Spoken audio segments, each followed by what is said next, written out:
A Kankakee County judge ruled in favor of state's attorneys in their fight against the Safety Act. Good evening. I'm Marley Capper. Jessica has the night off. The judge served the cash bail provisions from the rest of the Safety Act and found that the elimination of cash bail provisions is unconstitutional. A state's attorney involved in the case says this means the elimination of cash bail will not be implemented in counties that filed the suit. The state is expected to immediately file an appeal to the Illinois Supreme Court. We will continue to update you on this story on air and on our website, WCIA.com. A man was ticketed for unlawful use of a weapon after police say he shot himself in the leg. It happened last night on West Anthony Drive near the intersection of Kankakee Drive in Champaign. Police say they responded to a report of shots fired. They found a 48-year-old man who had been shot. Now, after speaking with him, they determined it was self-inflicted. Officers gave the man medical treatment until he was taken to the hospital. He's expected to be okay. We have a follow-up for you tonight from Springfield. The fire chief says they have accounted for everyone believed to be in an abandoned building during a massive fire. It happened on Christmas Eve in the old Goodwill building. The chief says several people who were homeless were inside looking for warmth. 2 people remained unaccounted for until late last night. Officials made contact with them at the library. A Danville woman has been without internet for 6 days, and it came as a devastating time for her family. She lost her husband and couldn't use the internet to tell anyone about it. WCIA3's Chance Sticklin joins us now. Chance, this has been a pretty emotional week for the family. Emotional to say the least, Marley. Bobby McCone had no access to her landline TV or iPad to let her family know what had happened. Now she and some neighbors want answers to get connection again. The winter storm was tough for many people across the country. Pipes burst, people were stuck in their homes, videos went viral across the internet of cars sliding around, and people in central Illinois lost their internet. That there's a box located hours away that got damaged by the winter storm. And while losing internet might not seem like a huge issue, for Bobby McCone, it was. That's when I realized my husband was dead. But I called my kids, and my kids came and got me. She uses a landline in her iPad to communicate with her family. When the internet went out, she thought she had no way to get in touch with anyone. First thing I noticed was no TV. So I thought, okay, I'll use my iPad. Well, I couldn't do any of my coloring pictures because they weren't downloaded. Thankfully, her cell phone had service, and she called her children and the hospice care to tell them what happened. I was with my kids, so that kept me distracted. McCone's next-door neighbor and friend, Renee Henry, tried to help since she, too, had no internet. I contacted AT&T. They said there was just an outage. They couldn't give me any information at the time.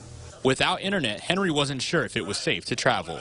You didn't know how bad the weather was going to get, and we were also wanting to travel to go to my son in Springfield for Christmas.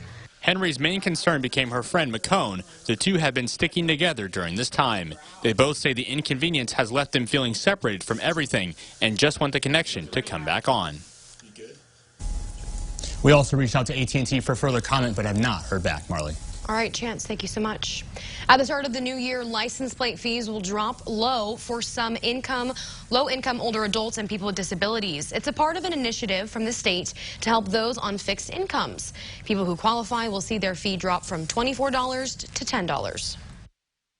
I'm delighted that the state of Illinois is taking this action. I applaud the Illinois General Assembly, the Secretary of State, the Illinois Department of on Aging, collaborating to make this all possible for low-income seniors and persons with disabilities. The application will require some identifying information, including Social Security, proof of income, and proof of disability. It's been more than 21 consecutive days without anyone matching all 6 numbers to the Mega Millions jackpot. Now it's worth more than $600 million after nobody won Tuesday's drawing. This prize comes less than 2 months after the largest lottery prize ever won in November. That was more than $2 billion. One cashier says tickets are going quick and customers are excited. Oh, I'll come back and give you money if I win. They ask my name. I've heard people say, oh, I'm going to retire to here. I'm going to take care of my family. I'm going to buy my daughter a new car. The next drawing will be Friday. New for you tonight at 10. Iconic. This is an iconic place to be. That's all because of one man, Dwayne Gronow. He's the original founder of Dewey's Drive-In in Farmer City. He recently died at the age of 92. WCIA3's Scarlett O'Hara spoke with the new owner and some former employees about the place that means so much to them. If these diner walls could talk, they'd tell stories of growth and change. But one thing has stayed the same since 1956. People drive from all over just to come for Dewey's burgers and ice cream. Specifically, Dwayne Gronow's hand-patted burgers, barbecue, and lemon ice cream. He's practically a legend everywhere because everyone knows about Dewey's Drive-In. After decades at the grill, Gronow passed the torch along to PJ and Jim Foster in 2007, but not without sharing his recipes and continued support until his death at age 92. We just continue to follow his footsteps, doing everything like he did. Even including the hats he loved to wear. He would get them from the bread man when they would deliver bread. Now, they're a tribute. We set them out on our counter for customers to take and enjoy, and the kids love them. Even adults, actually.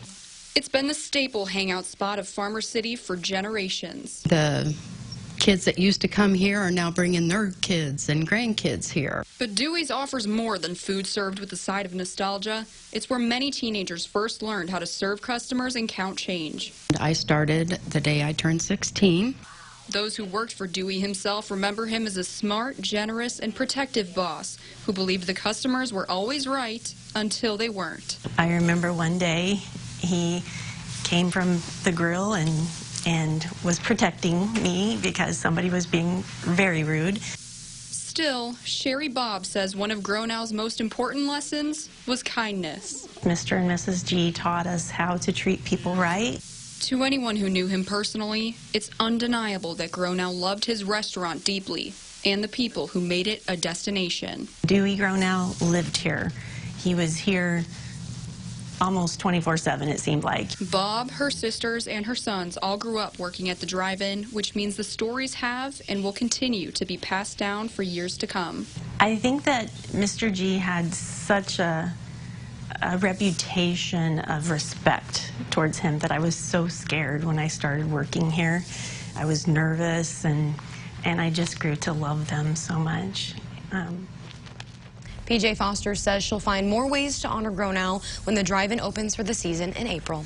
For the holidays, many people receive gifts, whether it's new shoes or toys.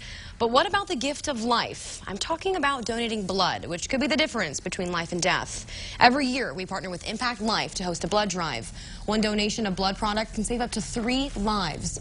It's essential for those battling cancer, surgery, or in case of an accident. Today, we hosted our WCIA3 Friends and Family portion of the blood drive. It's in honor of Dave Benton and Robert Reese, 2 beloved members of our WCIA3 family. Our Creative Services Director says giving blood is an honor. Robert was a big advocate of blood donation, and so be able to do it in his honor is a real privilege. Well, the opportunity to give something that is able to potentially save a life, I mean, how many opportunities do you have to do that? He says it was pain-free and takes under an hour to make the difference in somebody's life. Tomorrow, you can stop by Marketplace Plaza in Champaign in the Old Dress Barn from 9 a.m. to 4 p.m. If you can't make it there, don't worry. We have lots of locations and times that you can donate. You can head over to our website and click on the Gift of Life banner. When we come back, the Orange and Blue are getting ready in the Sunshine State for their date with Mississippi State, and what the Illini marching band set out for Tampa today, where you can hear them play if you're going to the big game. But first, Kevin Lighty joins us.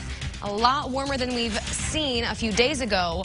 You mentioned something that was a cool statistic, almost like a 95-degree weather difference in the past few days. Yeah, compared to what we had Friday morning to crazy. To what we're going to have tomorrow.